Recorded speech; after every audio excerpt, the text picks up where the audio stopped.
오늘 우리에게 주시는 말씀 요한계시록 4장 1절에서 11절 말씀입니다.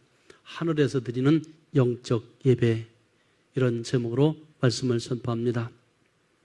예수님께서는 반모섬에서 유배를 당하고 고난당하고 있는 사도 요한에게 격려하며 지상의 7 교회의 모습을 모두 보여주며 그들의 실상을 말씀하시고 때로는 칭찬도 하고 때로는 책망도 하시면서 그에게 모두 보여주셨습니다. 그리고 하늘의 예배를 사도 요한에게 보여주시면서 앞으로의 예배 모습을 통하여 그의 영혼이 회복하고 소망의 빛을 보여주시고 있습니다. 참된 예배 속에 회복이 있습니다. 한번 따를까요? 참된 예배 속에 회복이 있습니다. 여러분, 예배가 회복되면 개인이 회복되고 가정이 회복되고 교회가 회복되고 나라가 회복됩니다. 예배가 회복되면 모든 것이 회복되는 역사가 있는 줄 믿으시기 바랍니다. 마지막 날에 하나님의 관심은 어디에 있을까요? 교회에 있습니다. 또한 주님의 마지막 때에 예배에 관심이 없다는 것을 말씀해 주고 있습니다. 주님은 예배를 통하여 그의 백성을 만나시기를 원하십니다. 주님이 찾으시는 예배자, 그래서 예배가 소중한 것입니다. 오늘도 여러분, 주님이 찾으시는 예배자가 되었습니다. 모두가 예배의 성공자가 되시기를 주님으로 축원합니다. 먼저 우리에게 주시는 첫 번째 말씀, 하늘의 문을 여시고 천상의 모습을 보여주신 주님입니다. 1절에서 3절 말씀 같이 한번 볼까요? 이 일 후에 내가 보니 하늘에 열린 문이 있는데 내가 들은 바 처음에 내게 말하던 나팔 소리 같은 그 음성이 이르되 이리로 올라오라. 이후에 마땅히 일어날 일들을 내가 네게 보이리라 하시더라. 내가 곧 성령에 감동되었더니 보라, 하늘에 보좌를 베풀었고 그 보좌 위에 앉으신 이가 있는데 앉으신 이의 모양이 벽옥과 홍보석 같고 또 무지개가 있어 보좌에 들렸는데 그 모양이 녹보석 같더라 라고 말하고 있습니다. 주님은 소아시아 7 교회를 모두 사도 요한에게 보여주시고 또 편지를 주셨습니다. 그리고 하늘문을 열어주시고 천상의 예배를 보여주고 계십니다. 계시록은 문을 통해 예수님과 인간 사이의 교통을 강조합니다. 요한은 환상 중에 하늘에 있는 열린 문을 실제로 보았습니다. 지금까지 어느 누구도 하늘문을 통해 하나님 나라의 이 광경을 목격한 사람은 없습니다. 그 천국의 문은 예수 그리스도를 통하지 않고는 절대로 들어갈 수 없는 문입니다. 그래서 주님이 말씀하셨습니다. 내가 곧 길이요 진리요 생명이니 나로 말미암지 않고는 아버지께로 올 자가 없느니라. 예수 그리스도가 문입니다. 예수 그리스도를 통해서만이 천국에 들어갈 수 있습니다. 하나님께서 그 문을 만세전에 예정하시고 지금 그 문을 통해서 사도 요한이 보고 있는 것입니다. 여기서 나팔 소리가 나옵니다. 구약에서 하나님의 나팔은 3가지의 의미를 나타내는데 첫 번째는 하나님의 임재하심 및 명령을 전달할 때 이 나팔 소리를 사용했습니다. 두 번째는 무리들을 소집할 때 이 나팔을 불었고 세 번째는 전쟁과 그에 대한 예고시 위급한 상황이 왔을 때 대처할 수 있도록 알려주는 역할을 하였습니다. 특히 전쟁에 나갈 때 나팔을 불며 무리에게 알려주었습니다. 보이리라. 예수님은 낙담과 절망에 빠져있는 이 사도 요한에게 하늘문을 열어주시고 이미 예비한 하늘의 세계가 존재하고 있다는 사실과 앞으로의 그의 뜻을 설명하여 알리고 많은 공동체에게 이 증명하기 위해서 하늘에 열린 문으로 사도 요한을 예수님께서 초대하셨습니다. 사도 요한이 영적 비밀을 깨닫고 증명하기 위해서는 시간과 통찰력을 부여받아야 했습니다. 이것은 인간에게 부여하시는 하나님의 전적인 은혜입니다. 그 하나님의 은혜가 지금도 계속해서 공급되고 있다는 것을 믿으시기 바랍니다. 앉으셨다 그랬습니다. 사도 요한은 성령에 감동하여 하늘로 올라가게 됩니다. 그리고 하늘에 보좌를 베풀고 앉으신 이의 모양이 녹보석 같다, 이렇게 기록하고 있습니다. 사도 요한은 성령에 감동되었습니다. 즉 성령 안에 있다는 것을 의미합니다. 하늘 보좌에 앉으셨다는 것은 주님이 만왕의 왕으로서 모든 통치권을 가지고 계심을 의미합니다. 초대교회 당시 높은 보좌는 누구였나요? 로마 황제가 높은 보좌에 앉아 있었습니다. 당시 로마 황제는 모든 권력을 최고의 권력자입니다. 당시의 절대적인 권력의 통치자였습니다. 로마의 황제는 당시의 신적인 존재였습니다. 황제가 오래 영원토록 살 것 같았지만 아무리 강한 황제도 때가 되면 가야 합니다. 신을 거부하는 것은 죽음을 의미했습니다. 당시에 이 신앙을 지킨다는 것은 죽음을 당하는 것처럼 보였습니다. 하지만 사도 요한 앞에 펼쳐지는 것이 뭘까요? 놀라운 사실입니다. 로마 황제보다 더 높은 하늘 영광의 하나님의 보호자가 있다는 사실입니다.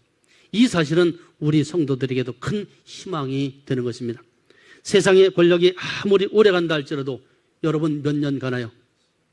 그 권력을 갖고 휘둘러서는 안 됩니다. 그 권력은 하나님이 잠시 부여하신 것입니다. 횡포가 있어서는 안 됩니다. 독재를 해서는 안 되는 것이죠. 섬기는 자리가 그 자리인데 이 로마 황제보다 더 높은 하늘 영광의 하나님의 보호자가 있다는 사실을 안다면 권력자들은 겸손해지지 않을 수가 없습니다. 사도 요한은 절망적인 상황이 있지만 성령의 절대적인 지배 안에서 소망과 은혜를 체험하게 되는 것입니다. 여기서 먼저 벽옥이 나옵니다. 벽옥은 하늘나라 천국을 상징하는 보석입니다. 구원과 구출하다, 이런 뜻이 담겨 있습니다. 벽옥의 모습을 한번 보여줄까요? 이와 같은 보석입니다. 하나님 나라를 의미하는 이 벽옥은 납달리 지파를 상징하기도 합니다. 예수님의 이 말씀 보면은 12제자들 중에서 이 지파 납달리 지파입니다. 이는 예수님께서 납달리 지역을 중심으로 복음을 전파하셨기 때문에 그렇습니다. 또한 갈릴리를 중심으로 납달리 지역에서는 주님의 복음이 많은 사람을 구원하고 또 변화시켜 좋은 열매를 거두어 천국의 소망을 심어주고 그리고 죄악의 자리에서 구출하여 생명의 길로 인도해 주었습니다. 납달리 지역은 어떤 지역인가요? 출신 배경이 좋지 않은 후손들이 모여 사는 지역입니다. 그러나 그들은 예수님을 영접하고 기적을 행하고 복음의 즉 하나님의 복음을 많이 받은 지역입니다. 즉 하나님의 복을 받은 지역입니다. 하나님께서는 이 좋은 지역의 출신이 아닌 우리를 부르시고 납달리 지역과 같은 곳에서 복음의 말씀을 사역하시기를 원하시며 우리가 사는 지역에 교회를 세워주시고 끝까지 복음의 증인이 되기를 바라며 사명을 주셨습니다. 두 번째로 홍보석이 나옵니다. 홍보석은 붉고 예수 그리스도의 보혈을 상징하는 보석입니다. 이 홍보석은 붉은색이며 아주 화려하고 풍성하다는 뜻이 있습니다. 홍보석을 한번 볼까요? 이런 것이 홍보석입니다. 즉 붉은색은 실질적으로 장자의 복을 누렸던 유다를 상징하는 색입니다. 하나님께서 유다 지파를 세우시고 예수 그리스도께서 오심으로 인해 왕권을 갖게 됐음을 의미합니다.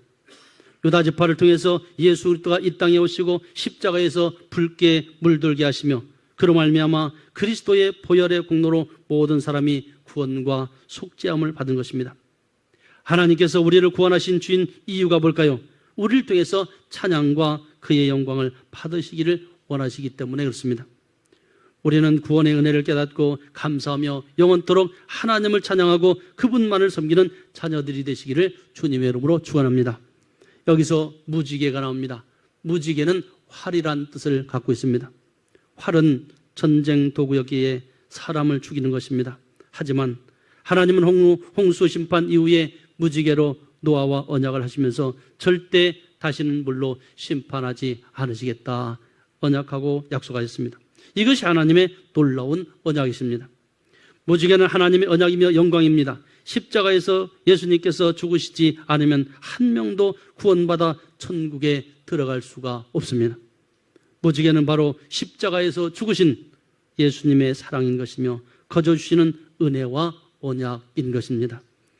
세 번째로 녹보석이 나옵니다. 이 녹보석은 승리를 상징하는 보석입니다. 쓰러뜨리다, 파괴하다 이런 뜻이 있는데 녹보석의 모습을 한번 볼까요? 이것이 녹보석의 모습입니다.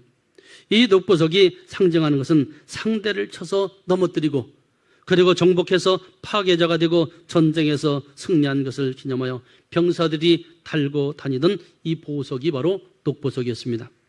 이것은 좋은 의미에서는 승리를 뜻하지만 반대로 정복을 당한 입장에서는 이것은 수치스러운 일이요 그늘진 운명의 마지막을 의미하는 것입니다. 단지파처럼 자신의 욕심만을 위해서 살면 안 되는 것입니다. 여호수아에게 분배된 땅도 아모리 족속에게 빼앗기고 후일에 그 땅이 우상을 섬기는 중심지가 되고 말았습니다. 하나님의 축복을 받으면 어떻게 될까요?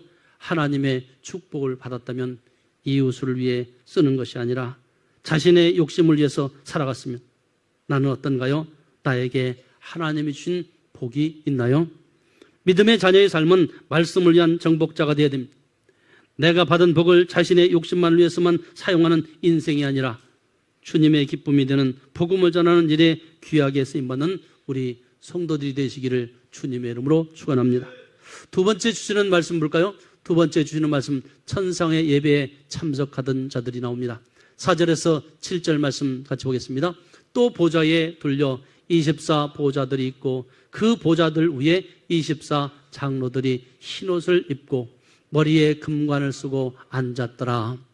보좌로부터 번개와 음성과 우레소리가 나고 보좌 앞에 켠 등불 7이 있으니 이는 하나님의 7영이라.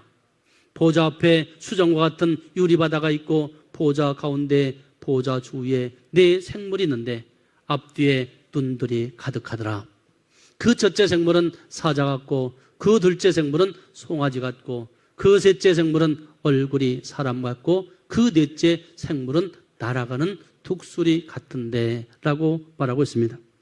4절에서 5절 보면 하나님의 보좌에는 24 보좌가 있고 24 장로가 있는데 그들은 흰옷과 면류관을 착용하고 각각의 보좌에 앉아 있습니다. 이 보좌는 구약의 성막을 의미하고 신약에는 교회를 상징합니다. 24 장로는 구원받은 성도를 상징하며 왕같은 제사장인 교회를 대표하는 자들입니다. 24 보좌는 아론의 24 반차로 나누어 제사장이 성전에 봉사하는 것을 의미합니다. 흰옷 입은 장로들은 하나님과 어린 양에게 경배하는 일에 종사하는 하늘의 영적 존재들입니다. 흰옷은 마지막 때에 구원받은 백성이 천국에서 예수님께서 입혀주시는 천국의 예복을 말합니다. 천국은 흰옷을 입은 자들의 모임입니다. 이 옷은 그 누구도 벗길 수가 없습니다. 예수님께서 보혈의 피로 사신 자들만이 입는 예복, 즉 거룩함을 나타내고 있습니다. 이 옷을 두르고 착용한 자들은 하나님께서 지정하신 자리에서 천상의 예배에 참석하는 자입니다. 여러분, 누가 예배에 참석하나요? 구별된 자들입니다. 거룩한 백성들만이 예배에 참석하는 것입니다. 주일날이면 구별되잖아요. 믿음의 사람들은, 하나님의 백성들은 어디를 향해서 갑니까? 교회를 향해서 성경책을 들고 갑니다. 어린아이도 교회를 향해서 갑니다. 무엇하러 갑니까? 예배드리기 위해서 갑니다. 믿지 않는 사람들은 교회에 오지 않습니다. 들러산으로 깊은 잠에 빠져 있습니다. 여러분, 우리는 누구인가요? 나는 누구인가요? 나는 구별된 백성입니다. 따를까요? 나는 구별된 백성입니다. 그렇습니다. 구별된 백성만이 이 예배에 참석하는 것입니다. 머리에 금관을 쓰고 앉아있다는 것은 승리와 영광의 모습을 나타내는 것을 의미합니다. 승리한 자만이 이 예배의 자리에 참석할 수 있습니다. 그들은 자신들을 구원하신 하나님의 은혜에 감격해서 천사들과 함께 지정한 자리에서 찬송과 영광을 돌리는 것입니다. 이 고난 속에 있던 사도 요한이 환상 중에서 이것을 보여주고 하늘문을 열어주시고 이 모습을 보여주면서 위로를 주는 것입니다. 우리도요, 아무리 핍박이 있고 아무리 어려움이 있다 할지라도 이 사실을 안다면 소망이 있는 것입니다. 하늘의 소망이. 우리는 이 땅에서의 삶이 끝이 아니잖아요. 등불 7이 있다는 것은 성막에서 금 등대를 의미합니다. 이 등대의 역할은 뭔가요? 성막에 어두운 것을 밝히는 목적이 있습니다. 교회의 역할이 뭘까요? 성도는 어떤 역할을 해야 될까요? 이 땅에서 마치 등대 역할을 해야 되는 것입니다. 이 땅에 이곳에 교회가 있어야 할 존재 이유인 것입니다. 우리 성도들이 존재 이유가 뭔가요? 세상에서 이 등대와 같은 역할을 하기 위해서 우리 성도들이 있는 것 아닌가요? 이 지역에 우뚝 우리 광원교회가 존재하고 있는 이유, 등대 역할을 하기 위해서가 아닐까요? 하나님의 나라는 절대 어둡지 않다는 것을 말씀합니다. 7영은 성령을 의미하며 그 영이 하늘에 충만하다는 것을 의미합니다. 보좌로부터 번개와 음성과 우레소리가 동시에 들립니다. 이는 하나님의 임재하심과 심판을 의미합니다. 그 음성은 하늘의 보좌에 무지개를 두르신 이의 실제 소리입니다. 무지개는 노아의 때에 다시는 물로 심판하지 않으겠다는 언약을 의미하는 것입니다. 그러나 흰옷을 입지 않고 땅에 거하는 자들, 즉 예수를 거부한 자들, 믿지 않는 자들, 아무리 복음을 전해도 받아들이지 않는 자들, 이들은 하나님의 심판이 담아있음을 분명히 알아야 됩니다. 그래서 우리는 아직 살아있을 때 가족구원, 이웃전도 우리는 힘써야 하겠습니다. 보좌 앞에는 수정과 같은 유리바다가 있습니다. 그리고 그 보좌 가운데 보좌 주위에 4 생물이 있고 앞뒤에 눈들이 가득하다 말하고 있습니다. 보좌 앞에는 수정 같은 유리바다가 있습니다. 모세의 성막에서 이 물두멍이 나오잖아요. 이 물두멍은 솔로몬 성전에서는 돛바다라 이렇게 표현하고도 있습니다. 이 물두멍은 어떤 역할을 하게 되나요? 성소에 들어갈 때 제사장이 손을 씻고 들어가야 합니다. 그렇지 않으면 큰 화를 당합니다. 우리도 천상의 예배에 찬상을 하면 예수 그리스도의 보혈로 씻음받고 들어가야 합니다. 아무나 들어갈 수 없는 것입니다. 예수 그리스도의 보혈로 씻음받은 자만이 천국에 들어갈 수 있습니다. 에스겔 1장 22절 말씀 같이 보겠습니다. 그 생물의 머리 위에는 수정 같은 궁창의 형상이 있어 보기에 두려운데 그들의 머리 위에 펼쳐져 있고, 무슨 말일까요? 이스라엘 백성들에게는 이 바닷속에는 티아맛이라는 괴물이 살고 있다고 믿었습니다. 그렇기 때문에 바다는 이스라엘 백성들에게는 아주 두려움의 대상이었습니다. 그러나 하늘에는 수정과 같은 유리바다가 있다고 했습니다. 이미 바다가 투명하여 다 보이는 것을 말합니다. 이제 더 이상 바다가 두려움의 대상이 아니라는 것을 의미합니다. 바닷속이 훤히 다 보이기 때문에 그렇습니다. 또한 하나님 앞에 우리의 모든 죄가 드러난다는 상징적인 의도가 있습니다. 또한 바다는 무엇을 상징할까요? 은혜를 상징합니다. 가득하더라 그랬습니다. 이는 천상에 있는 하나님의 지혜로운 존재들임을 보여주는 것입니다. 하나님의 영광이 보좌 주위에 가득 둘러싸고 있는 모두가 하나님의 이 권위와 영광을 드러내는 것으로 모두가 하나님을 위해 존재하는 것입니다. 사도 요한이 본 이 네 생물의 형상은 구약의 에스겔 선지자가 본 네 생물의 형상과 유사함을 볼 수 있습니다. 여기서 생물이 나옵니다. 생물은 살아있는 피조물이란 뜻인데, 거룩한 보좌 가운데 이 보좌 주에 네 생물이 있습니다. 이 생물들을 복음을 상징하는 것들입니다. 첫 번째는 생물은 사자와 같다 이렇게 표현하고 있습니다. 사자는 어떤 존재인가요? 사자는 짐승의 왕자로서 용기와 왕적 권위를 표시하며 마태복음을 상징합니다. 이 사복음서 중에서 마태복음을 상징하는 것이 이 사자 생물과 같다 했습니다. 왕으로 오시는 예수님을 증거하는 자에게 바로 마태복음입니다. 두 번째 생물은 송아지 같은데, 송아지는 가축의 왕자로서 힘과 희생을 상징합니다. 사복음서 중에서 누가복음을 말하고 있습니다. 황소복음이라고도 하고 종으로 오신 예수님을 증거하는 책이 바로 이 누가복음입니다. 세 번째 생물은 얼굴이 사람 같다 했는데, 인간은 어떤 존재인가요? 인간은 만물의 영장입니다. 하나님이 모든 피조물 중 가장 위에 계신 분이며 이것은 마가복음을 말합니다. 마가복음에는 인자로 오신 예수님을 증거하는 책입니다. 사복음서 중에서 마가복음입니다. 마지막 이 네 번째 생물은 독수리 같다 그러는데 독수리는 어떤 존재인가요? 독수리는 조류의 왕자로서 가장 신속하게 행동을 하며 이것은 사복음서 중에서 요한복음을 말합니다. 즉 하나님을 증거하는 책이 이 요한복음입니다. 거룩하다 거룩하다 거룩하다 세 번 그렇게 말합니다. 이것은 하나님의 완전한 거룩하심을 나타내는 것입니다. 이것은 하나님의 완전한 분리를 표현하는 것입니다. 거룩한 백성은 하나님이 다른 민족으로부터 분리 구별하여 자기의 소유물을 삼았다는 사실에 근거하고 있습니다. 나는 누구인가요? 우리는 누구인가요? 우리는 구별된 거룩한 백성들 아닌가요? 하나님께서 이스라엘 백성들을 자기 백성을 구별하기 위해서 모세를 지도자로 세웁니다. 그리고 바로의 밑에서 출애굽하게 만듭니다. 내 백성 내놔 그랬잖아요. 내 백성 10가지 제사장을 통해서 이스라엘 백성들 구별하십니다. 낮에는 구름 기둥으로 밤에는 불 기둥으로 인도하시잖아요. 우리도 하나님께서 구별하신 하나님의 백성이라는 사실을 잊지 마시기 바랍니다. 세 번째로 주시는 말씀 볼까요? 세 번째로 주시는 말씀, 살아계신 하나님께 드리지는 천상의 예배를 우리가 이 말씀을 통해서 한번 봅니다. 8절에서 11절 말씀 다시 한번 같이 봅니다. 네 생물은 각각 6 날개를 가졌고 그 안과 주위에는 눈들이 가득하더라.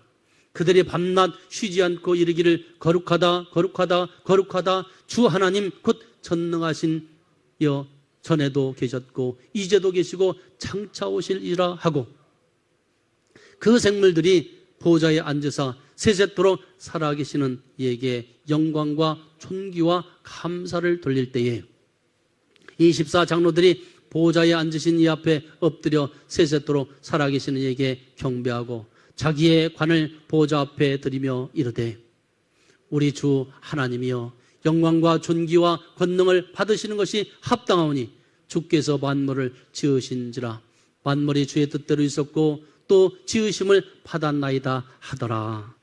이것이 살아계신 하나님께 드리는 천상의 예배입니다. 여러분, 하나님은 살아계십니다. 따를까요? 하나님은 살아계십니다. 우리는 살아계신 하나님께 드리는 예배입니다. 죽은 신에게 드리는 것이 아닙니다. 살아계신 하나님께 드리는 예배입니다. 그들은 밤낮 쉬지 않고 하나님을 찬양합니다. 이 생물들은 보좌에 앉아서 영원토록 살아계신 하나님께 드리는 것입니다. 이 땅의 모든 신들은 죽었습니다. 생명이 없는 존재에게 빌고 소망하는 것은 그들도 생명이 없는 존재라는 것을 의미합니다. 우리는 살아계신 하나님께 간구합니다. 하나님은 사도 요한에게 이 천상의 예배를 통해서 우리가 어떻게 살아계신 하나님을 찬양하며 경배를 드리는지 보여주고 있는 것입니다. 이 천상의 모든 생물들의 찬양은 세 가지로 구분할 수가 있는데 첫째, 그들은 하나님의 거룩하심을 찬양하는 것입니다. 우리가 드리는 찬양, 우리가 드리는 예배, 세 번 반복해서 거룩하다 거룩하다 거룩하다 외치는 것은 최상급을 나타내는 히브리식 표현 방법입니다. 두 번째는 하나님의 전능하심을 찬양하는 것입니다. 악의 세력부터 보호하고 독생자의 이 구속으로 구원하여 주신다는 사실을 의미하는 것입니다. 세 번째는 그들은 하나님의 영원성을 찬양하는 것입니다. 시간과 공간을 초월해서 영생의 복이 오직 하나님께만 있음을 나타내는 것입니다. 이것이 바로 천상의 참된 예배인 것입니다. 사랑하는 성도 여러분, 하나님은 모든 피조물을 통해서 찬양과 영광을 받으시기를 원하고 계십니다. 그 예배는 살아계신 하나님께 올려드리는 예배입니다. 여러분, 예배가 뭔가요? 하나님께 올려드리는 거예요. 내가 그냥 설교 시간에 예배에 참석해서 설교를 듣고 가는 것이 그것이 예배가 아니라 하나님께 올려드리는 거죠. 내 시간을, 그리고 내 물질을, 내 마음과 뜻을 정성을 다해서 하나님께 올려드리는 것, 이것이 예배입니다. 하늘의 예배는 온전히 구원받은 백성들만 흰옷 입고 참석하여 드리는 예배입니다. 하나님은 예배하는 자를 찾으신다 했습니다. 이렇게 드려지는 예배는 하나님이 너무나 기뻐하시는 예배인 것입니다. 우리의 예배, 나의 예배는 어떤지요? 나의 예배 속의 중심의 핵심은 뭔가요? 그 중심에 누가 있나요? 하나님이 기뻐하시는 예배인지요? 하나님이 기뻐하시는 예배가 되시기를 간절히 축원합니다. 그러나 이 세상의 예배는 불완전한 예배입니다. 교회 제차가 구원받은 자와 구원받지 못한 자가 섞여 있기 때문에 그렇습니다. 하지만 하나님은 천상의 예배를 보여주시면서 이 세상의 예배도 이와 같이 드리라는 것을 말씀하고 계십니다.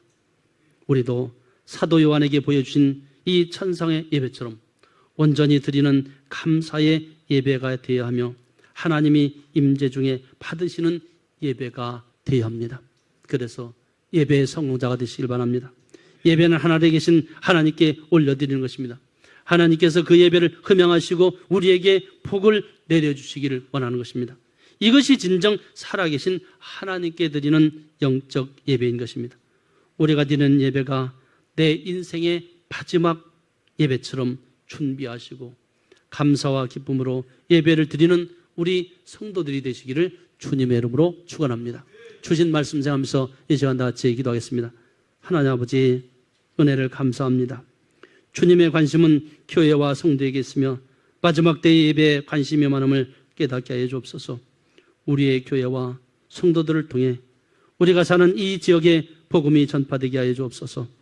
하나님께 받은 복을 자신의 욕심만을 위해서 사용치 않고 이웃을 위해 하나님 나라를 위해서 사용케 도와주시옵소서. 하나님께서 끝까지 복음의 증인되기를 바라며 사명을 주셨음을 깨닫게 하여 주시고 하나님의 은혜에 감격하여 정성을 다해 찬송과 영광을 돌리는 우리 성도들의 예배가 되게 하여 주옵소서. 하나님의 거룩하심과 전능하심과 영원하심을 찬양하는 성도의 예배가 되게 하시고 나의 만족이 아닌 하나님이 참으로 기뻐 받으시는 거룩한 영적 예배가 될 수 있도록 축복해 주시옵소서. 감사하고 존귀하신 예수님의 이름으로 기도 올리옵나이다. 아멘.